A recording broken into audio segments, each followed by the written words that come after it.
Hello friends, कैसे हैं आप लोग। हमारे YouTube channel study with expert में आप लोगों का स्वागत। फ्रेंड्स, मैं केमिस्ट्री की कुछ टॉपिक लेकर के आया हूँ। इसमें धातुएं, खनिज, अयस्क, गुणधर्म, उपयोग, इसके बारे में जो प्रीवियस ईयर में क्वेश्चन पूछे गए हैं, चाहे वो यूपीएससी हो, यूपीपीएससी हो, आरओ हो या यूपीएससी का हो, है ना। जितने भी एग्ज़ाम हुए हैं, चाहे यूपीएससी को है चाहे यूपीपीएससी हो, उससे संबंधित सभी प्रश्न इसमें दिए हुए हैं। दोस्तों देखिए, प्रश्न प्रीवियस ईयर का प्रश्न सॉल्व करने से एक आइडिया हो जाता है प्रश्न कैसा पूछा जा रहा है ना, प्रश्न का टाइप कैसा है।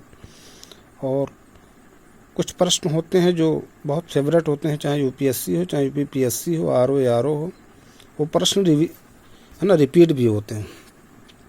देखिए, कह रहे हैं वह इलेक्ट्रॉनिक संरूपण जो धातु तत्वों के लिए होती 2882 है ना।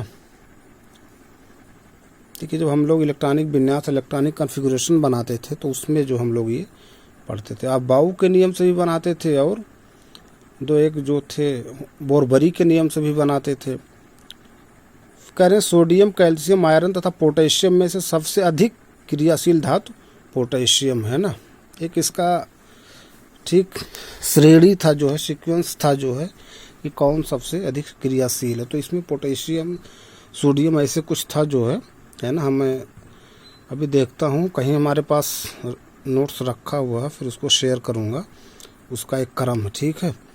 कह रहे हैं लिथियम यूँ पारा, लिथियम यूँ ऑस्मियम, एल्युमिनियम यूँ ऑस्मियम और एल्युमिनियम यूँ पारा धातु युग्मों में क्रमशः सबसे हल्की धातु तथा सबसे भारी धातु। तो सबसे हल्की धातु लिथियम हो जाएगा, सबसे भारी धातु ऑस्मियम हो जाएगा। ये सब प्रश्न पूछे गए हैं दोस्तों प्रीवियस ईयर में। फिर कह रहे हैं सर्वाधिक कठोर तत्व है हीरा। सोना, लोहा, प्लेटिनम तो टंगस्टन में कठोरतम धातु है। अब इसमें देखिए कह रहे हैं ना, तो इसमें टंगस क्या होगा, प्लेटिनम होगा इन सभी में, ठीक। फिर अगला प्रश्न क्या करें, कार्बोरंडम, टंगस्टन, कास्ट आयरन तथा नाइक्रोम में से वह पदार्थ जो बहुत कठोर और बहुत तन्य है, तो ये कौन है, नाइक्रोम। क्या है, नाइक्रोम। फिर कह रहे हैं सबसे भारी प्राकृतिक तत्व हो, तो वो क्या है, यूरेनियम। सबसे भारी प्राकृतिक तत्व क्या है, यूरेनियम। कह रहे हैं तांबा, यूरेनियम, एल्यूमिनियम तथा चांदी के में सबसे भारी धातु यूरेनियम। अब यूरेनियम का अयस्क का क्या नाम है, पिच ब्लेंड है ना। इसका परमाणु क्रमांक, परमाणु भार कितना होता है, शायद 92 परमाणु क्रमांक और 238 इसका परमाणु भार। मोती की रासायनिक संरचना है, मोती की रासायनिक कैल्शियम कार्बोनेट। सब प्रश्न पूछे गए हैं। मोती के मुख्य अवयव हैं एरागोनाइट और कांचियोलिन।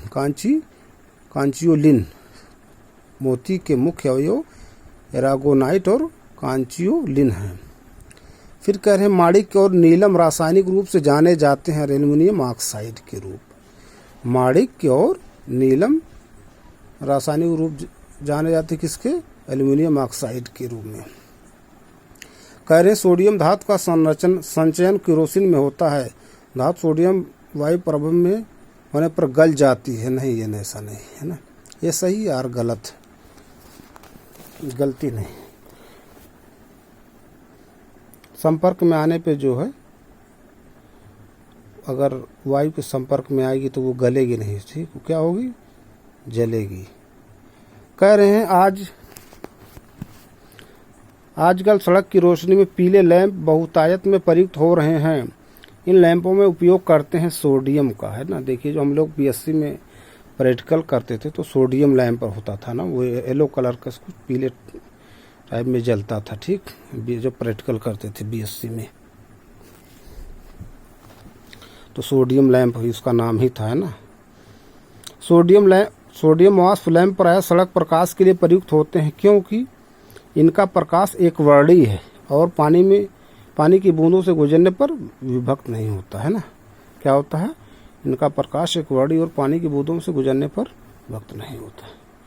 कह रहे हैं प्रतिदीप्त नली में सर्वाधिक सामान्यतः प्रयोग होने वाली वस्तु है पारा वाष्प तथा आर्गन। इसमें प्रतिदीप्त नली में सर्वाधिक सामान्यतः प्रयोग होने वाली वस्तु पारा वाष्प तथा आर्गन। फिर कह रहे हैं एल्युमिनियम, सोना, क्रोमियम तथा जस्ता में से स्वतंत्र अवस्था में पाई जाती है सोना। सब प्रश्न पूछे गए हैं दोस्तों। फिर कह रहे हैं सोने को घोला जा सकता है किसमें? अम्लराज में। अब अम्लराज क्या होता है? HCl और ये क्या होता है? HNO3 है ना, नाइट्रिक अम्ल। तो HCl और HNO3 का इसका जो रेशियो होता है 3:1 का होता है। ठीक, अम्लराज जो होता है वो किससे बनता है? HCl और HNO3। अब HCl 3:1 के रेशियो में होता है। शुद्ध सोना होता है 24 कैरेट का। फिर कह रहे हैं अति मुलायम खनिज टास्क सोप स्टोन मुख्यतः है मैग्नीशियम सिलिकेट। क्या कह रहे हैं? अति मुलायम खनिज टाल्क सोप स्टोन मुख्यतः मैग्नीशियम सिलिकेट है। चूना पत्थर का रासायनिक नाम है कैल्शियम कार्बोनेट। चूना पत्थर संगमरमर है ना, CaCO3। फिर अगला देखिए, कह रहे हैं प्लास्टर ऑफ पेरिस रासायनिक रूप से है calcium sulphate. Plaster of Paris एक जिप्सम होता है, एक plaster of Paris. Plaster of Paris का सूत्र है CaSO4 हाफ H2O है ना, यही शायद 2 गुना हो जाता है। CaSO4 2H2O होता है जिप्सम में। देखिएगा जिप्सम का फार्मूला प्रश्न पूछे गए हैं। इसमें एक इसका होता है, कुछ इसका जो केमिकल नेम है हाफ करके कुछ है, देखिएगा। डॉक्टर पूछा गया प्रश्न, डॉक्टर, कलाकार एवं मूर्तिकार कैल्शियम सल्फेट का उपयोग करते हैं जिसका लोकप्रिय नाम है प्लास्टर ऑफ पेरिस है ना। फिर देखिए मोनाजाइट अयस्क है किसका? थोरियम का। बहुत पाया जाता कहाँ? केरल में है ना। फिर कहें माइका है, माइका है उष्मा का चालक तथा विद्युत का कुचालक। प्रश्न पूछा गया था शायद सुपर टेट में हम लोग जब दे रहे थे। माइका उष्मा का चालक तथा विद्युत का कुचालक। देखिए जब आप हाई लेवल की तैयारी करेंगे तो चाहे टेट हो सुपर टेट हो उसमें दिक्कत नहीं होगी। ठीक है, हम लोग बहुत आराम से इस प्रश्न सॉल्व कर दिए थे। लोहा और इस्पात, खिलौने, ग्लास और कुम्हारी तथा वैद्युत में से वह उद्योग जिसमें अभ्रक कच्चे माल के रूप में प्रयुक्त होता है वैद्युत। पारा, पानी, ईथर तथा बेंजीन दरों में से उष्मा का बहुत अच्छा चालक है पारा। जल, पारा, बेंजीन तथा चमड़ा में से उष्मा का सर्वाधिक उत्तम चालक है पारा। सीसा, पारा, निकेल तथा टिन धातुओं में से सामान्यतः ताप पर द्रव है पारा। पारे का साधारणतया ताप मापी यंत्रों में उपयोग किया जाता है क्योंकि इसकी विशेषता क्या है? उच्च संचालन शक्ति। आयरन, लेड, मैग्नीशियम तथा एल्यूमिनियम में से जल के साथ बिल्कुल अभिक्रिया नहीं करता है। आयरन, लेड, मैग्नीशियम, एल्यूमिनियम में से जल के साथ अभिक्रिया कौन नहीं करता? लेड होना चाहिए, लेड, क्योंकि इसके जो है जब एक सीरीज है इसका है ना, तो ये सबसे नीचे शायद है। ठीक है, तब कोई प्रतिक्रिया नहीं होती जब भाप गुजरती है तांबे के ऊपर से। प्रश्न सब पूछा गया दोस्तों।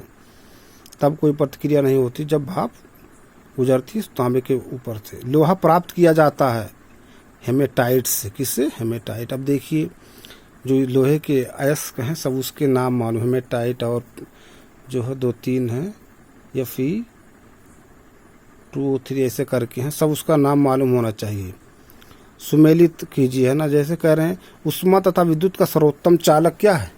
चांदी। उष्मा तथा विद्युत का सर्वोत्तम चालक चांदी है। सबसे अधिक मात्रा में पाई जाने वाली धातु एल्यूमिनियम है। सबसे अधिक लचीली तथा पीट कर बढ़ाए जाने योग्य धातु है स्वर्ण, सोना, Au है ना, आरम, गोल्ड। उष्मा का न्यूनतम संचालक है सीसा। हीरा, चांदी, ग्रेफाइट तथा लकड़ी में से विद्युत चालकता सर्वाधिक है चांदी की। चांदी की सबसे अधिक विद्युत चालकता। सही कथन है कैल्शियम कार्बोनेट दंत पेस्ट का एक अवयव होता है। कैल्शियम कार्बोनेट दंत पेस्ट का एक अवयव होता है। ये सुमेलित है ना किरणा। भंजन पेट्रोलियम, प्रगलन ताम्र, हाइड्रोजनीकरण खाद्य वसा है ना, निकल के है जो है ये बनता है। हाइड्रोजनीकरण किसका होता है? निकल शायद उसमें एज उत्प्रेरक कैटलिस्ट है ना, इसमें होता है शायद जो है कैटलिस्ट निकल यूज किया जाता है। वल्कनीकरण रबड़, अब रबड़ में वल्कनीकरण होता है शायद, इसमें जिंक भी होता है। ठीक है, प्रश्न एक बार पूछा गया अपने जिंक ने शायद।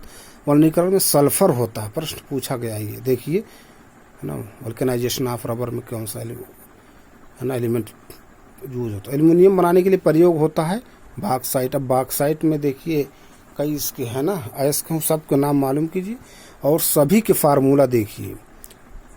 एल्युमिनियम बनाने के लिए प्रयोग होता है बॉक्साइट का। लोहा, तांबा, एल्युमिनियम तथा चांदी में से वह धातु जिसे प्राप्त करने हेतु बॉक्साइट अयस्क है एल्युमिनियम। अगला देखिए क्या कह रहे हैं, सुमेलित कीजिए। हीरा कार्बन, संगमरमर कैल्शियम, बालू सिलिका है ना सिलिकॉन, माणिक एल्युमिनियम। फिर करें एल्युमिनियम सोडियम मैग्नीशियम तथा मैंगनीज में से जल से हल्का होता है क्या, सोडियम। इस्पात, पारा तथा सोना का उनके घनत्व के अवरोही क्रम का अनुसार है, अवरोही क्रम है ना, घनत्व सोना, पारा, इस्पात, ये अवरोही क्रम है। ठीक है दोस्तों, तो दोस्तों ये कुछ इंपॉर्टेंट प्रश्न थे जो पूछे गए हैं। ठीक है, ये सब प्रीवियस ईयर में पूछे गए प्रश्न हैं और भविष्य में जो एग्जाम होंगे उसमें पूछे जाने की प्रबल संभावना। दोस्तों देखिए घटना चक्र की जो भी है ना मैगजीन है आ रही है, ठीक है, चाहे वो साइंस की हो, चाहे इकोनॉमिक हो, चाहे हिस्ट्री ज्योग्राफी, उसको ज़्यादा से ज़्यादा पढ़े, क्योंकि देखिए उसमें प्रीवियस ईयर के पेपर रहते हैं और कहीं ना कहीं उससे प्रश्न पूछे भी जाते हैं। हम लोगों ने जब दिया था एग्ज़ाम तो प्रश्न इससे पूछे गए थे। ठीक है दोस्तों, तो आप घटना चक्र की मैगजीन लीजिए। ठीक, जैसे हम लोग जब लिए थे तो ये विज्ञान का था, ठीक है, आया था जो है निःशुल्क, जब खरीदे तो उसके साथ ही आया था। सामान्य विज्ञान, भौतिक विज्ञान था। और फिर देखिए फिर जब ये खरीदे थे हम लोग जून में, ये अप्रैल मई में था, ये जून में, तो इसके साथ सामान्य विज्ञान, रसायन, जीव विज्ञान आया मिला था। ठीक, तो इस तरह से हम लोग खरीदे थे। ठीक दोस्तों, ये शायद अब आता नहीं है, लेकिन आप घटना चक्र की मैगजीन लीजिए, पढ़िए उसको। ठीक, ज़्यादा से बहुत बेनिफिट होगा दोस्तों, क्योंकि इसमें सब प्रीवियस ईयर के प्रश्न रहते हैं और कहीं ना कहीं जो है उससे पूछे भी जाते हैं प्रीवियस ईयर से। ठीक है दोस्तों, ज़्यादा से ज़्यादा रिवीजन कीजिए, अपना नोट्स बनाइए। ठीक है दोस्तों, फिर कुछ नए प्रश्नों के साथ मिलते हैं। Thank you.